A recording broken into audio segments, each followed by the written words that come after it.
to Yeah, you. my name's Bob McNally. What do you have right here? This is called a strum stick. I designed this instrument for people that don't play anything. And the way it works is you squeeze one string, and wherever you finger on it, it's part of a major scale. So it's no wrong notes for beginners. That means beginners pick it up and they sound okay right at the beginning.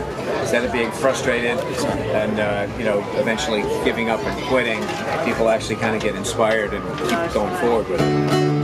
They like the sounds they're making.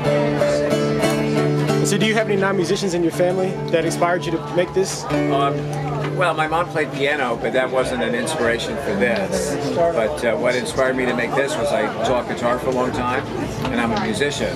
And I really observed that a lot of people start guitar, get frustrated, and quit, and they feel like it's something wrong with them. They don't say, oh, guitar's just too hard, I think I'll try ping pong.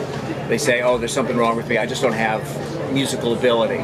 And so that was something that every human being doesn't have. But it's just like, 99% of people can walk and learn to write and learn to read and all that. Music is very natural for human beings.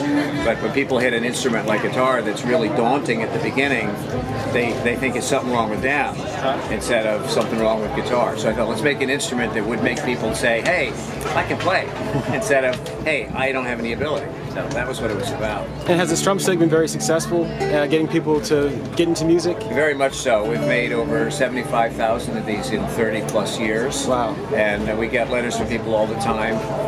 Sometimes they're asking questions, sometimes they're asking how to do a complicated thing on it, but a lot of time they're saying, works just like you said. It was easy to play. I thought I wouldn't be able to play anything. They gave this to me for Christmas. I thought they were nuts, but I followed the instructions and I did it, and I'm playing Twinkle Twinkle and I love it. And I don't care if people quit their day job and become a rock musician or a star or something. I care when they sit on their porch with a little glass of wine, fireflies are twinkling, and they play a little music and they enjoy how it feels to do that. So Twinkle Twinkle is fine with me. That's what people's success is. And other people go on and they write and they say, I played the strum stick for a while, and then I tried my guitar again, and this time I could do it because I got used to using my fingers on the strum stick, and now guitar was easier. And then what problem in the world would you want to solve if you could solve it? What problem would I want to solve? Yeah, what problem would you want to So solve? I just get one? Name a list of them. Yeah. Well, the list, I think the problem I would like to solve in the world is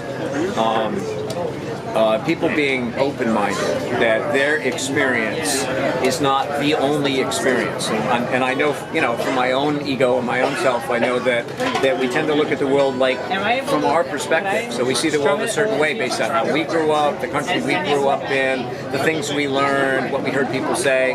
And that's one way to be a human being. But there's about 8 billion of those ways, and they're all a little different. And so that would be a problem I'd like to solve. And I'll say this, that the strum stick is kind of an assault on that, because people have this notion, I can't play music, and I wanted to make an impact on that misunderstanding, that misnotion, to open people's world a little bit, and that's what we're doing. All right, thank you very much, Bob. You're welcome.